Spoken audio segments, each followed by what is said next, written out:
بسم اللہ الرحمن الرحیم.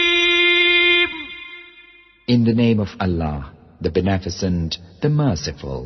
وَيَسْتَعْجِلُونَكَ بِالْعَذَابِ وَلَن يُخْلِفَ اللَّهُ وَعْدَهُ وَإِنَّ يَوْمًا عِندَ رَبِّكَ كَأَلْفِ سَنَةٍ مِّمَّا تَعُدُّونَ. And they will bid thee hasten on the doom, and Allah faileth not his promise. But lo, a day with Allah is as 1,000 years of what ye reckon. وَكَأَيِّن مِّن قَرْيَةٍ أَمْلَيْتُ لَهَا وَهِيَ ظَالِمَةٌ ثُمَّ أَخَذْتُهَا وَإِلَيَّ الْمَصِيرُ. And how many a township did I suffer long, though it was sinful. Then I grasped it. Unto me is the return. بسم اللہ الرحمن الرحیم. شروع اللہ کا نام لے کر جو بڑا مہربان نہایت رحم والا ہے. اور یہ لوگ تم سے عذاب کے لیے جلدی کر رہے ہیں، اور اللہ اپنے وعدے کے خلاف ہرگز نہیں کرے گا. اور بے شک تمہارے پروردگار کے نزدیک ایک روز تمہارے حساب کی روح سے 1000 برس کے برابر ہے. اور بہت سی بستیاں ہیں کہ میں ان کو مہلت دیتا رہا جبکہ وہ نافرمان تھیں، پھر میں نے ان کو پکڑ لیا اور میری ہی طرف لوٹ کر آنا ہے. سامعین، اب ان آیتوں کی تفسیر سماعت کیجیے. قیامت کے دن کی مقدار کا بیان. اللہ تعالیٰ اپنے نبی محمد صلی اللہ علیہ وسلم سے فرما رہے ہیں کہ یہ ملحد کفار اللہ کو، اللہ کے رسول کو اور قیامت کے دن کو جھٹلانے والے آپ سے اے نبی عذاب طلب کرنے میں جلدی کر رہے ہیں کہ جلد ان عذابوں کو کیوں نہیں برپا کر دیا جاتا جن سے ہمیں ہر وقت ڈرایا دھمکایا جا رہا ہے.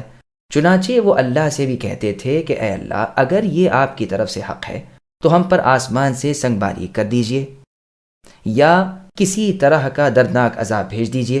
کہتے تھے کہ حساب کے دن سے پہلے ہی ہمارا معاملہ صاف کر دیجئے. اللہ فرماتے ہیں یاد رکھو اللہ کا وعدہ اٹل ہے، قیامت اور عذاب آ کر ہی رہیں گے. اولیاء اللہ کی عزت اور اللہ کے دشمنوں کی ذلت یقینی اور شدنی چیز ہے. اسمعی کہتے ہیں میں ابو عمرو ابن علا کے پاس تھا کہ عمرو ابن عبید بدعتی آیا اور کہنے لگا کہ اے ابو عمرو، کیا اللہ تعالیٰ اپنے وعدے کا خلاف کرتے ہیں؟ آپ نے فرمایا نہیں. اس نے اسی وقت عذاب کی آیت تلاوت کی. اس پر آپ نے فرمایا کیا تو عجمی ہے؟ سن، عرب میں وعدے کا یعنی اچھی بات کے وعدے کا خلاف برا سمجھا جاتا ہے، لیکن ایعاد کا یعنی سزا کے احکام کا رد و بدل یا معافی بری نہیں سمجھی جاتی، بلکہ وہ کرم و رحم سمجھا جاتا ہے. دیکھو شاعر کہتا ہے فَإِنِّي وَإِنْ أَوْعَدْتُهُ لَمُخْلِفُ إِعَادِي وَمُنْجِزُ مَوْعِدِي. میں کسی کو سزا کہوں یا اس سے انعام کا وعدہ کروں تو یہ تو ہو سکتا ہے کہ میں اپنی دھمکی کا خلاف کر جاؤں، بلکہ قطعاً ہرگز سزا نہ دوں، لیکن اپنا وعدہ تو ضرور پورا کر کے ہی رہوں گا. الغرض سزا کا وعدہ کر کے سزا نہ کرنا یہ وعدہ خلافی نہیں، لیکن رحمت و انعام کا وعدہ کر کے پھر روک لینا یہ بری صفت ہے جس سے اللہ کی ذات پاک ہے. پھر آگے اللہ فرماتے ہیں کہ ایک ایک دن اللہ کے نزدیک تمہارے 1000 دنوں کے برابر ہے. یہ باعتبار اللہ کے حلم اور بردباری کے ہے.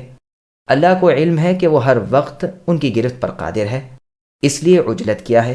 گو کتنی ہی مہلت مل جائے، گو کتنی ہی رسی دراز ہو جائے، لیکن جب چاہیں گے اللہ تعالیٰ سانس لینے کی بھی مہلت نہ دیں گے اور پکڑ لیں گے.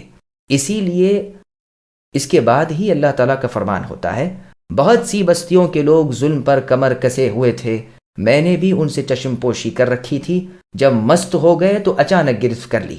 سب مجبور ہیں، سب کو میرے ہی سامنے حاضر ہونا ہے، سب کا لوٹنا میری ہی طرف ہے. ترمذی وغیرہ میں ہے رسول اللہ صلی اللہ علیہ وسلم فرماتے ہیں فقراء مسلمان مالدار مسلمانوں سے آدھا دن پہلے جنت میں جائیں گے، یعنی 500 برس پہلے. امام احمد رحمہ اللہ نے کتاب الرد علی الجہمیہ میں اس بات کو کھلے لفظ میں بیان کیا ہے. مجاہد رحمہ اللہ فرماتے ہیں یہ آیت مثل سورہ سجدہ کی آیت نمبر 5 یدبر الامر من السماء الى الارض کے ہے، یعنی اللہ تعالیٰ کام کی تدبیر آسمان سے زمین کی طرف کرتے ہیں، پھر اللہ کی طرف چڑھ جاتے ہیں ایک ہی دن میں جس کی مقدار تمہاری گنتی کے اعتبار سے 1000 سال کی ہے۔ امام محمد بن سیرین رحمہ اللہ ایک نو مسلم اہل کتاب سے نقل کرتے ہیں کہ اللہ تعالیٰ نے آسمان و زمین کو 6 دن میں پیدا کیا ہے، اور ایک دن آپ کے رب کے نزدیک مثل 1000 سال کے ہے جو تم گنتے ہو۔ اللہ نے دنیا کی اجل 6 دن کی ہے، 7ویں دن قیامت ہے، اور ایک دن مثل ہزار سال کے ہے۔ بس 6 دن تو گزر گئے اور تم 7ویں دن میں ہو، اب تو بالکل اس حاملہ کی طرح ہے جو پورے دنوں ہو، نہ جانے کب بچہ ہو جائے۔ واللہ اعلم، اور اللہ ہی کو پورا علم ہے کہ فی الواقع قیامت کس دن قائم ہوگی۔